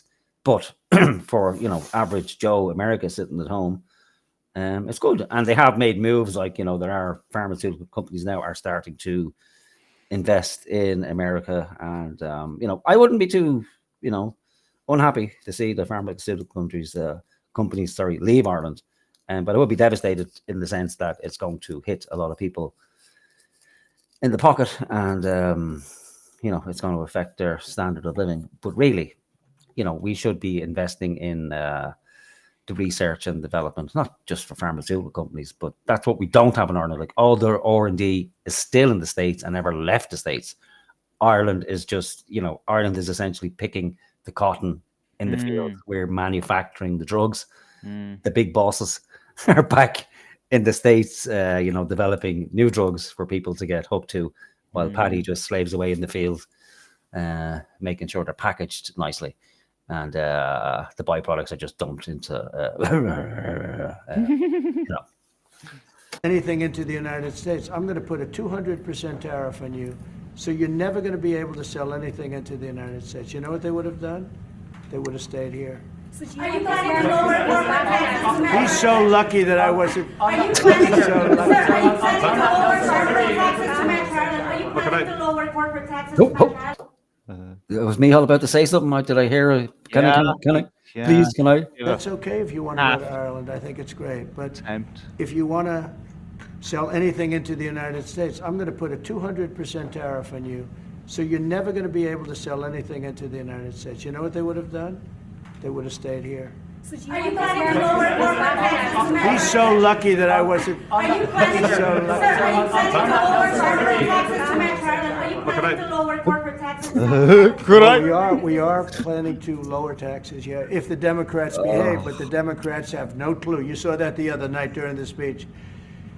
2 young women were slaughtered by illegal aliens. 1 young man has very serious cancer and many other problems. We look at the people up there, they all had difficulty. I don't know what's happened. Like, we've moved on to illegal aliens and cancer patients. All over the fucking place, man. It's like he's just trying to fill time, just so he doesn't have to fucking actually discuss anything of matter at all. What was the question? What question was asked? Lowering tax. Very serious difficulty, but when we're talking about 2 young girls, beautiful young girls, Lake and Riley, you know the whole story. That evening was a disaster for the Democrats, in my opinion. And I would mention, and I'd see 2 mothers that were inconsolable as they stood, crying. Their daughters have been absolutely just destroyed, killed. These are the 2 girls that he spoke about at the address to the joint houses, wasn't it? Yeah, I gathered. It has to be that, even though he didn't really set that up very well. And Micheál Martin's already squirming in his fucking chair over there, like, I bet he's happy he stayed fucking quiet now. Like, he's going to start talking about immigration and viciously killed. And the young man who loves the police departments, he had cancer and has cancer, very bad cancer. There wasn't from people sitting there, Democrats, there wasn't a hand clap. Nobody stood. It's called a round of applause. Like, there's a hand clap. They were just stone-faced. These people were sick. There's something wrong with them. Yeah. There was no standing for anybody. The only thing they liked is when they heard about the death taking place with Ukraine. They were happy about that. Pocahontas was very happy. She's the one that was slapped. That's why I looked at her and said, oh, it's Pocahontas. These people are sick. They don't know what's happening in the real world. The Democrats have to get their act together. And if he should be looking at Micheál Martin when he's saying this, really. And, drive the point home to the fucker. They don't vote. Then what you're going to do is you're going to have taxes that are going to go through the roof. You're going to have a very bad time. You're going to have some very bad things happen, and people are going to blame the Democrats. And Schumer is a Palestinian, as far as I'm concerned. He's become a Palestinian. He used to be Jewish. He's not Jewish anymore. He's a Palestinian. Okay. There's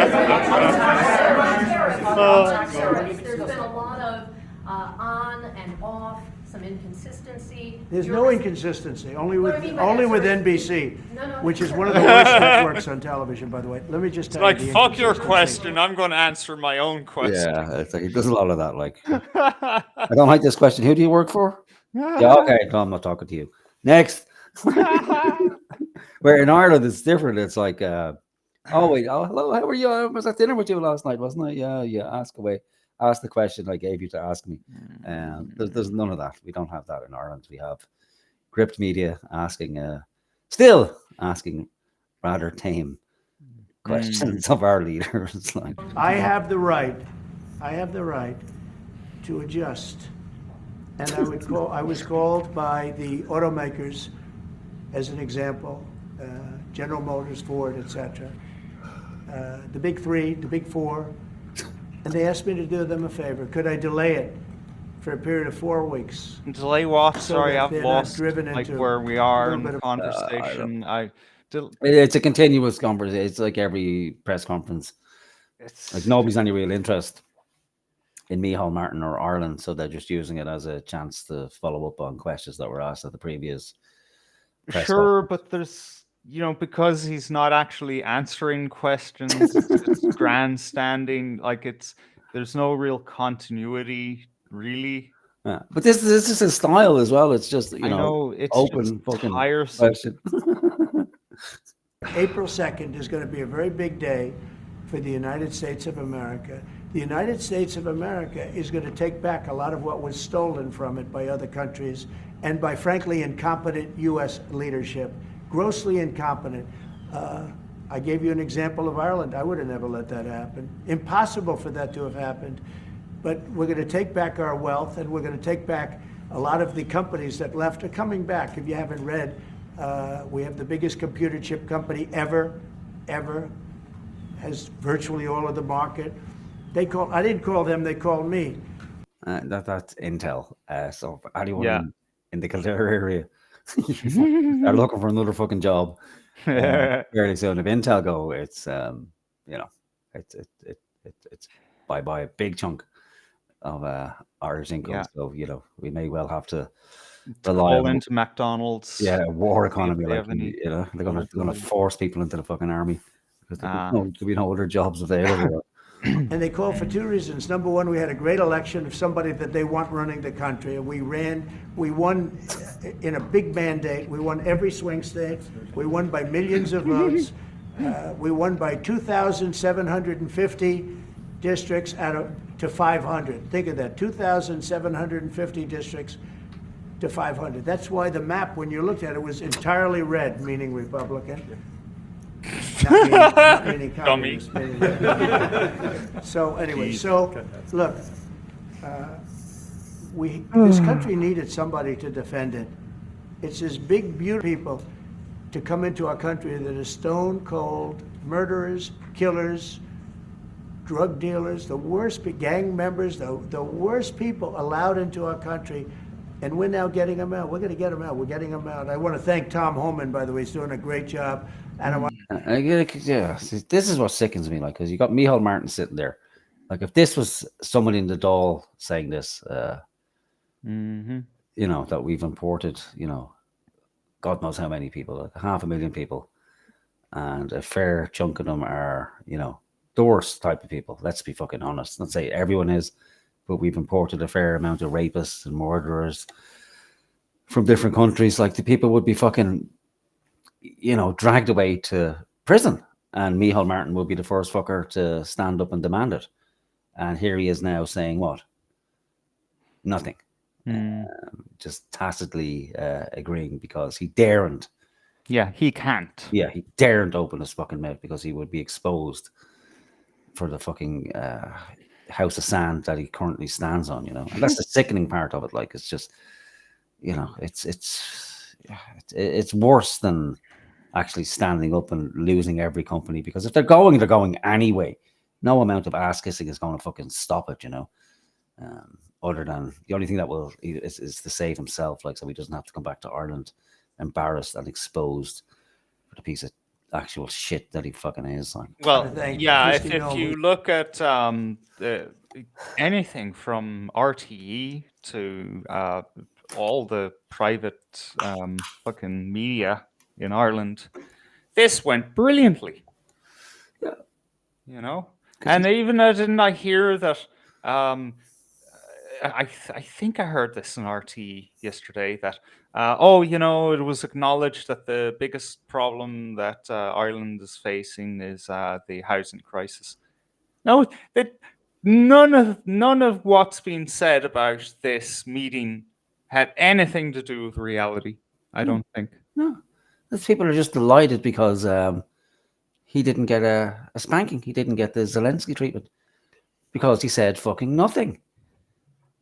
Nothing. The only thing he said so far is to compliment Trump.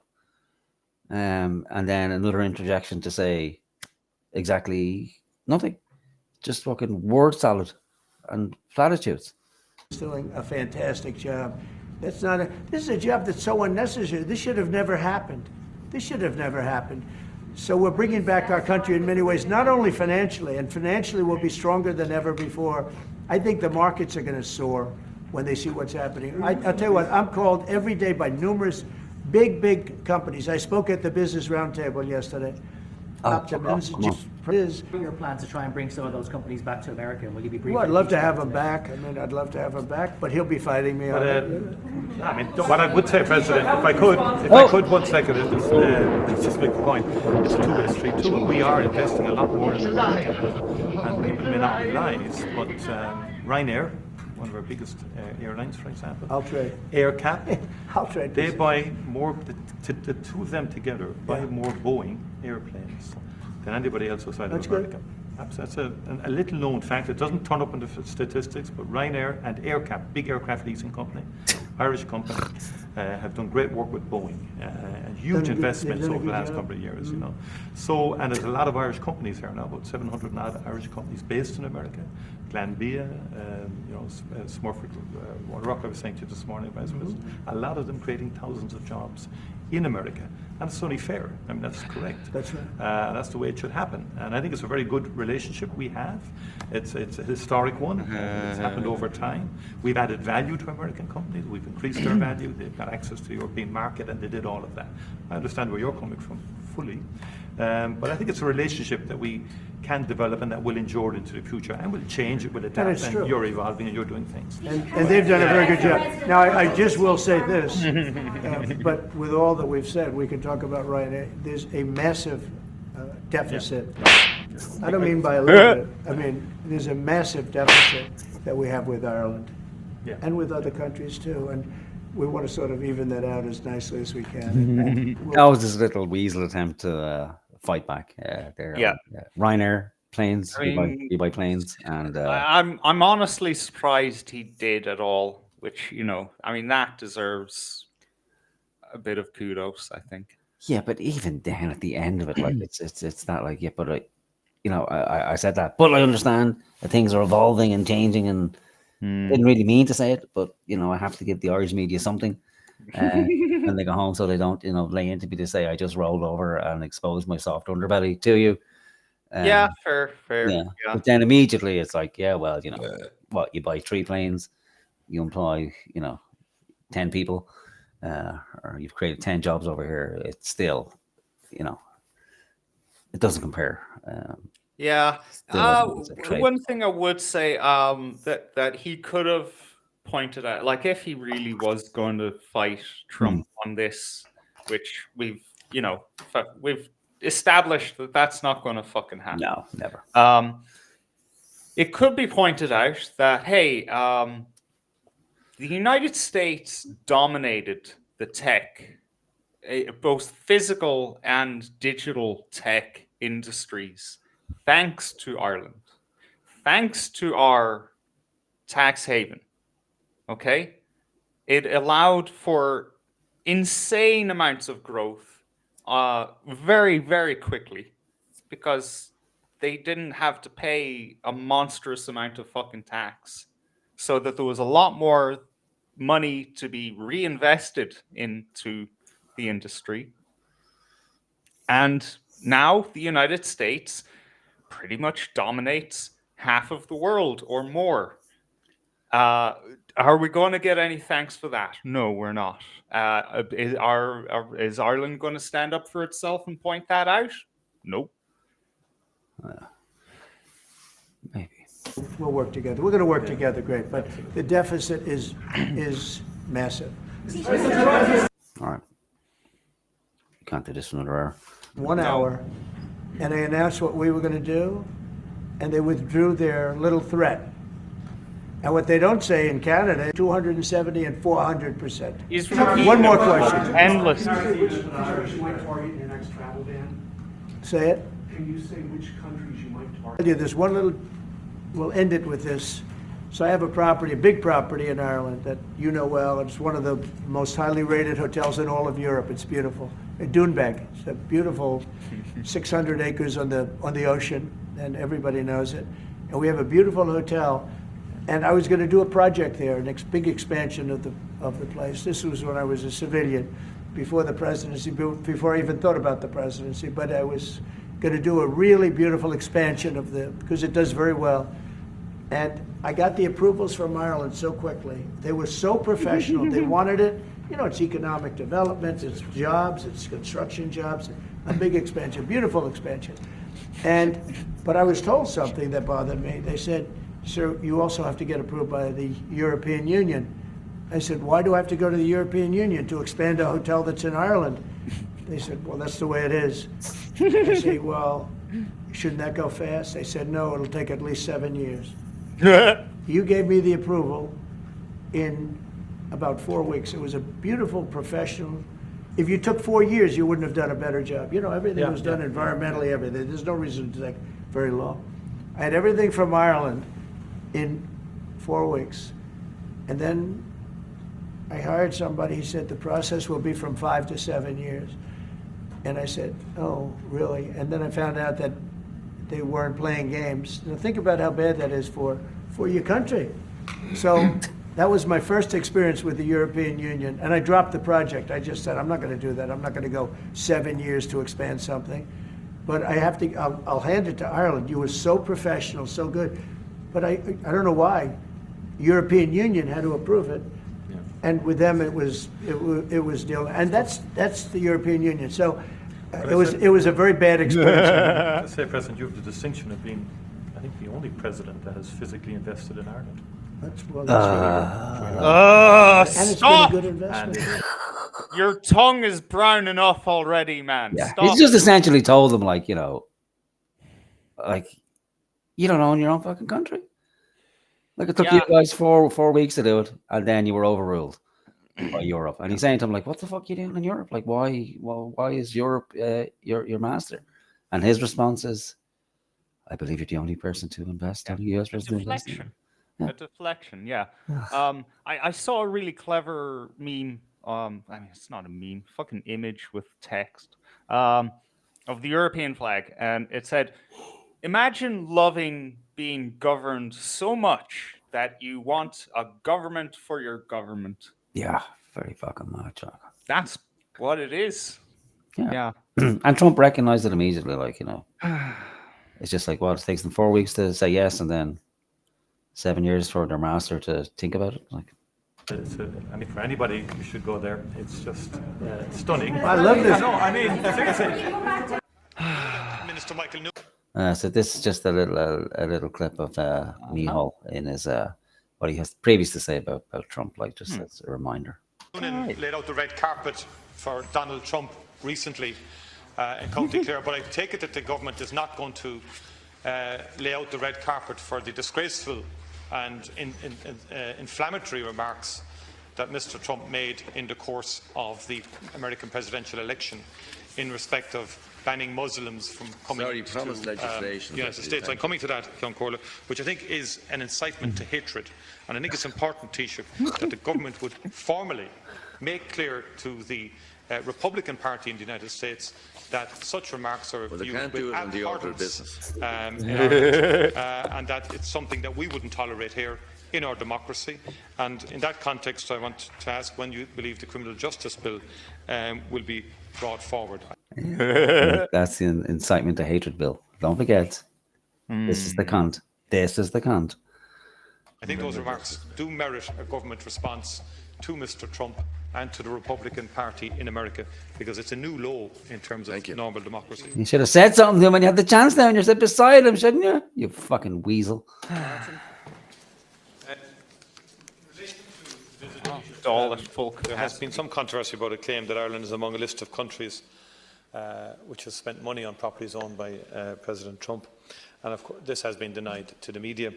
And I just would ask you, Taoiseach, if you could confirm for us that it is correct that the Irish government has spent no money using President Trump facilities either in Doonbeg or in Washington, D.C. Taoiseach, could I put it to you in the context of government's programme for government on media plurality, that the really concerning aspect of your remarks in New York are that you are in sympathy with President Trump in terms of the media.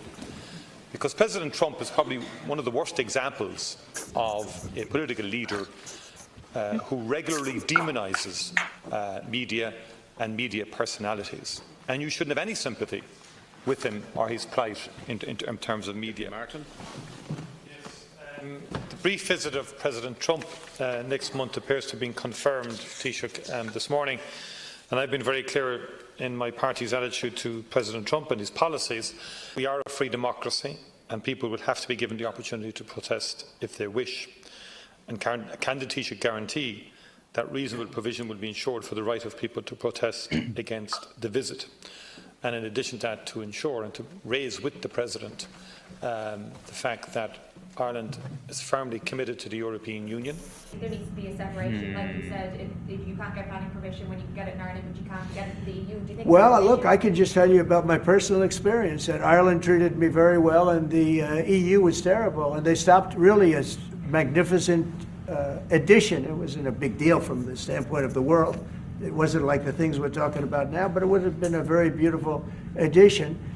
And they stopped it, which is bad for Ireland, and I don't know why. I don't know why it would take 5 to 7 years to get something approved, but that's what it was. Thank you all very much. Thank you. Thank you. We're headed out. Thank you. All right, headed out right behind you, right behind you. Right through this door. Thanks, guys. This way. Wow. We're done, thank God. Wow. Yeah, so did we miss a little bit there?